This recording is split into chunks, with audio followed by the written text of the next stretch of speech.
The astronomical diaries give us dozens of absolute dates that lock Nebuchadnezzar's reign in place, as well as those of his predecessors.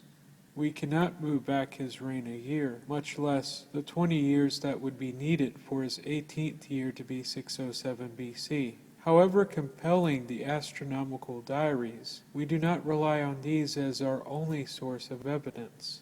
In fact, let us put those out of our mind for now. Let us imagine tablets like VAT 4956 and LBAT 1420 don't even factor into the discussion, and we will take the agreed upon fall of Babylon in 539 BC as a given. Can we still confirm the kings of the Neo-Babylonian dynasty and how long each reigned? Can we still calculate back to Nebuchadnezzar's 18th year? The established Neo-Babylonian dynasty are the following kings: Nabopolassar, who ruled for 21 years; Nebuchadnezzar, who ruled for 43; Amel-Marduk, who ruled for 2; Nergal-sharezer, who ruled for 4 years; Labashi-Marduk, who ruled 0 regnal years, since he died in his accession year; Nabonidus, who ruled for 17. When we calculate backwards from Nabonidus, we find that from the last year of Nabonidus to the 18th year of Nebuchadnezzar was about 48 years. If we subtract 48 years from 539 BC, which is when Babylon fell, we come to the year 587 BC. So counting back from Nabonidus, the last king of Babylon, we can derive Nebuchadnezzar's 18th year, as well as the date of Jerusalem's destruction. But how can we be sure of what kings ruled Babylon and for how long? We do this by turning to the cuneiform business tablets from that time. If there is one thing people get dead serious about, it's business and money. And human nature hasn't changed in the last 2,500 years. In ancient Babylon, when a transaction occurred, like today, records are made. These transactions were dated to the month, day, and year of the ruling king. Let us take, for an example, a typical economic tablet, now housed in a British museum. It details the transaction of a transfer of gold to a temple. It details how much gold, who was giving the gold, who transferred it, and where it was sent. It adds other details that make this transaction official.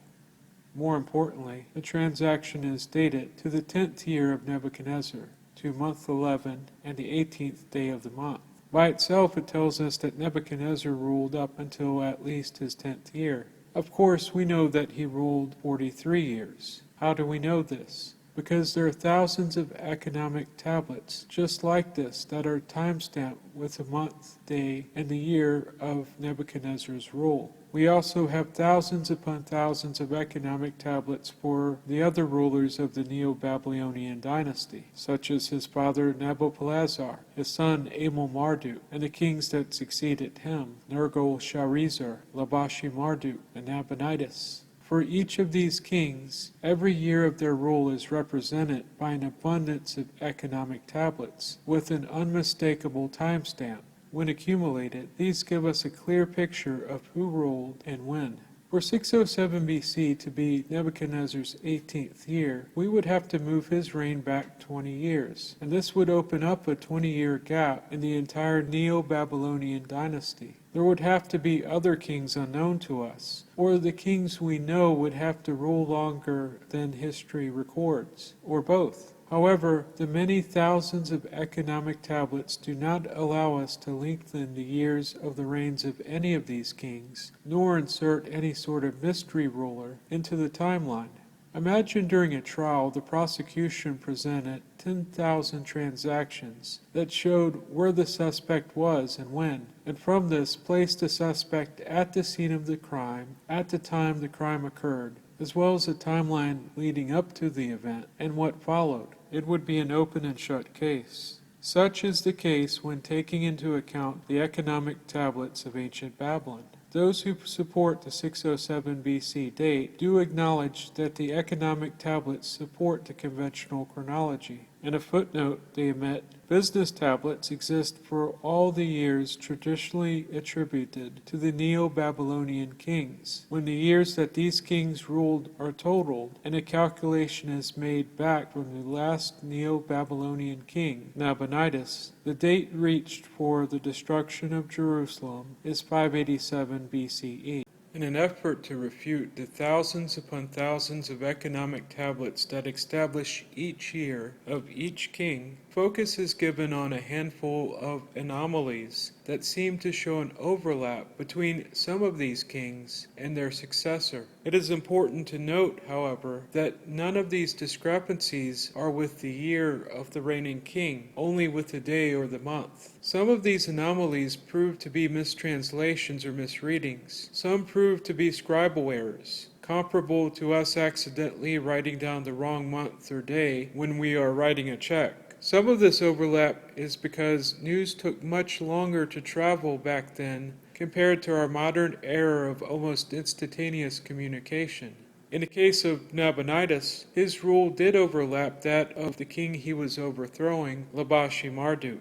Again, these anomalies number in the dozens, as compared to the nearly 10,000 tablets that prove the established chronology. None of these show any mystery kings, or any additional years to the timeline. In fact, an overlap cannot add any years. It could only shorten the timeline. But since these anomalies involve the last regnal year of the outgoing king, overlapping weeks or months into the accession year of the next, the timeline remains unaffected. Thousands upon thousands of economic tablets have been uncovered at multiple locations in ancient Babylon. These tablets are not copies, but originals. The motivation of these scribes was to maintain accurate bookkeeping. Their economy depended on it. Tablets are found for each year of the 87 years of the Neo-Babylonian dynasty. If there was an extra king, who was he? Why is there not one document that lists their name? Or if the kings known to us ruled longer, why is there not one tablet that shows this? If these tablets are missing, why are they missing only at the ends of these kings' reigns? Why are there no missing years in the middle of their reigns? For these 20 missing years, nearly a fifth of the Neo-Babylonian dynasty, there would have to be thousands of documents missing as well from multiple locations. But in over 150 years of unearthing these economic tablets, not one tablet has shown up that can add even a year to the conventional chronology. Not only that, the thousands of economic tablets that have been found are in perfect harmony with the astronomical tablets. Together, these form a consistent picture that shows that Nebuchadnezzar's 18th year was 587 BC.